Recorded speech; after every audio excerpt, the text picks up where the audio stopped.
What's going on, guys? Welcome to another Doctor Who Classic review. Today I'm going to be reviewing the third Doctor, Jon Pertwee story, The Mind of Evil. This is I believe the second story from season 8, which is Jon Pertwee's second season as the third Doctor. It's got the Master again, the Master's second story, as season 8 would be the season where the Master would be in every single story. So yeah, this is a bit of an interesting story. I've never seen it before, so this is my first time watching it. I'd heard pretty good things about it, so I was interested to see what it was like. Anyway, this is The Mind of Evil by Don Houghton.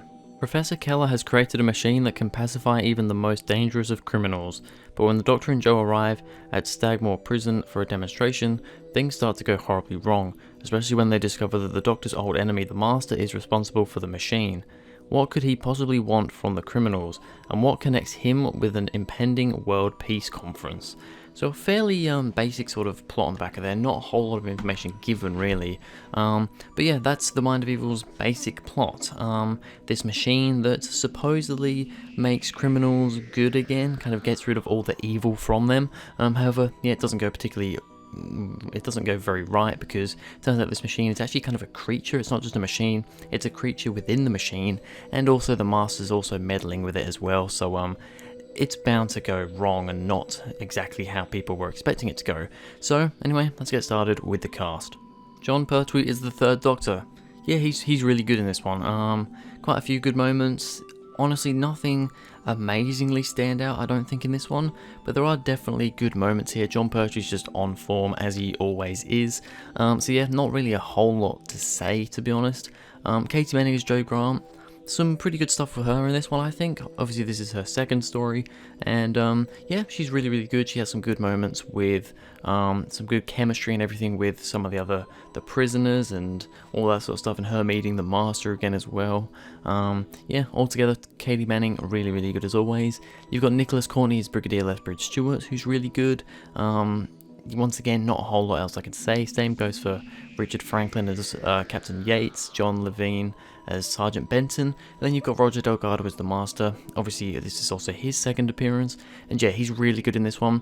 I don't know if the Master's just better in this one, or it's just that I like this story more than Terror of the Autons, but I felt like I liked the Master better in this episode compared to Terror of the Autons. I don't know, maybe it's just because I generally do prefer this story. I think it's a bit more of an interesting story, but yeah, Roger Delgado was really good. Alright, so on to the good and the bad, starting off with the good. A machine used to heal criminals is killing people. So this machine basically is meant to, you get criminals who have done terrible things, and it's supposed to like basically extract the negative brain waves, I suppose, from them, to make it so that if they wanted to kill people before, that's no longer a thing that they want to do, because it extracts all those negative thoughts and feelings and stuff from them. However, it's not supposed to necessarily get rid of everything negative. Everybody, even the nicest of people, have something negative within them. However, well, at least when they use it on one of the criminals, what's his name?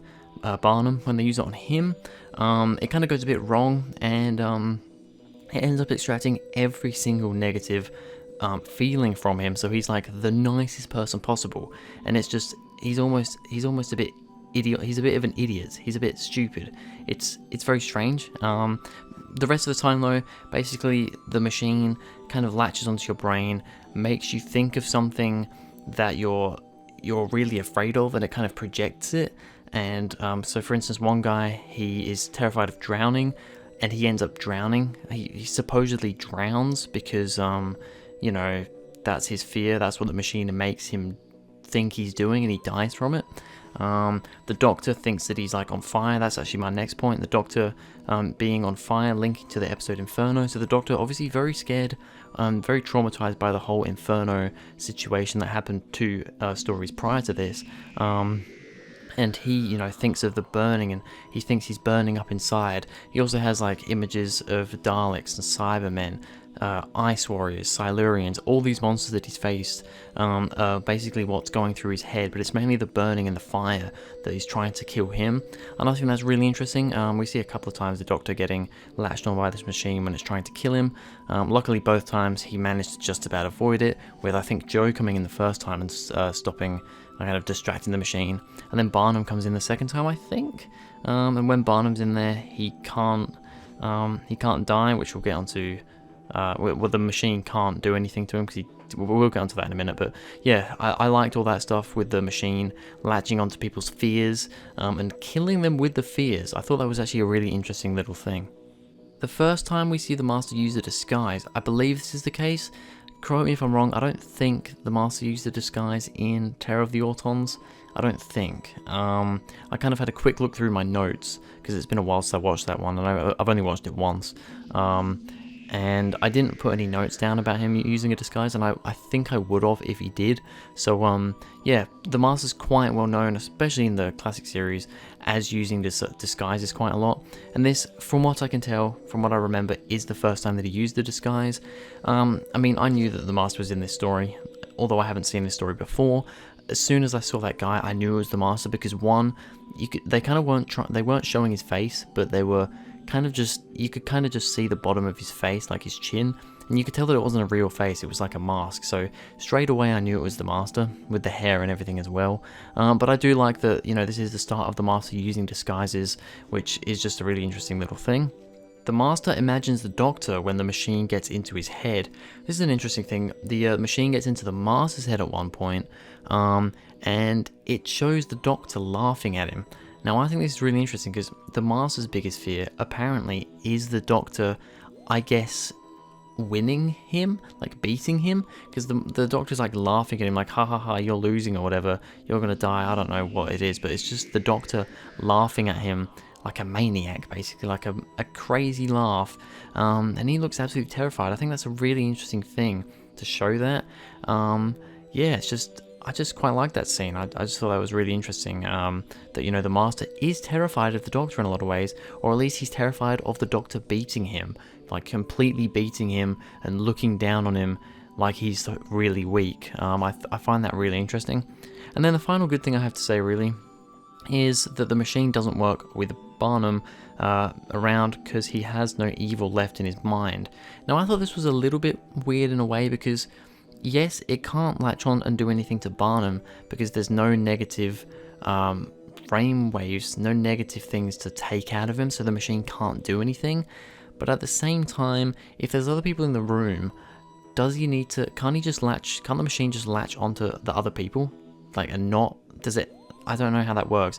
I'm guessing, I don't know, either Barnum being there just kind of creates like a block where the machine just can't do anything to anyone else, or the machine just, it can't just lock onto one person, it has to lock onto everyone in the vicinity, and because Barnum's there, it can't do that.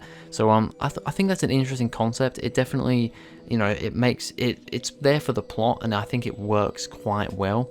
I do quite like it, but at the same time, it's a bit weird. It's like, well, why can't the machine just go onto the Doctor? Barnum's there, but he doesn't have to focus on Barnum. But I mean, I guess, they're supposed to think that for some reason Barnum is some kind of block for the machine. So I can understand that, and I think the way it progresses with the plot and everything, it works quite well. Now on to the bad. I've got two things for the bad. They're both pretty much linked together. The first one being that 6 parts, it's not needed. I don't think 6 parts is needed at all in this story. It's a really good story and a really good plot, just some really awesome ideas going on. But 6 parts, it's not needed. This could have quite easily been a 4-parter. It would have actually been really, really good if it was a 4-parter. Honestly, probably up with a 10 out of 10 if it was a 4-parter. As 6 parts though, it is quite padded. That gets on to my second point, which is the Doctor and Joe getting captured is the main thing of padding that this episode has for me. This seems to be quite a general thing with Jon Pertwee's era. A lot of his stories are 6-parters. A lot of them are padded. A lot of the time the padding involves the Doctor and Joe getting captured. This is one of the main reasons why I'm not as big of a fan of Frontier in Space as some people, because in that story, there's so much capturing. It's ridiculous. The padding in that episode, I think, is crazy, and that's why I'm not a big fan of that episode. I still like it, but I don't like it as much as a lot of people, because I just don't like the constant capturing. That doesn't happen as much here. They only really get captured twice. Yeah, it is definitely too padded out. This didn't need to be 6 parts long. That is really the only bad thing I have to say about this one, though. It's the story and everything is really, really good. It's just a little bit too padded. So for a rating, well, honestly, if this was a 4-parter, I'd probably give The Mind of Evil a 10 out of 10. As it is, though, with the padding, I'm going to still give it a 9 out of 10. I think it's a really good story. The thing with the computer, the device, the machine, whatever you want to call it, latching onto people, taking away negative emotions and feelings, and also just being able to kill people by showing them their negative feelings towards something. I think it's a really interesting concept. I really do enjoy that, and generally the episode is quite enjoyable to watch all the way through. It is just padded through a lot of it, especially in the middle. A lot of padding. It really doesn't need to be 6 parts long, and that's my main issue with this, but I am still going to give it a 9 out of 10 because it is very enjoyable. Anyway, that's going to be it for this video, guys. Thank you very much for watching. If you enjoyed, please go ahead, like and subscribe. Follow me on Twitter. Link is in the description down below. That would be awesome. And I'll see you guys in the next video.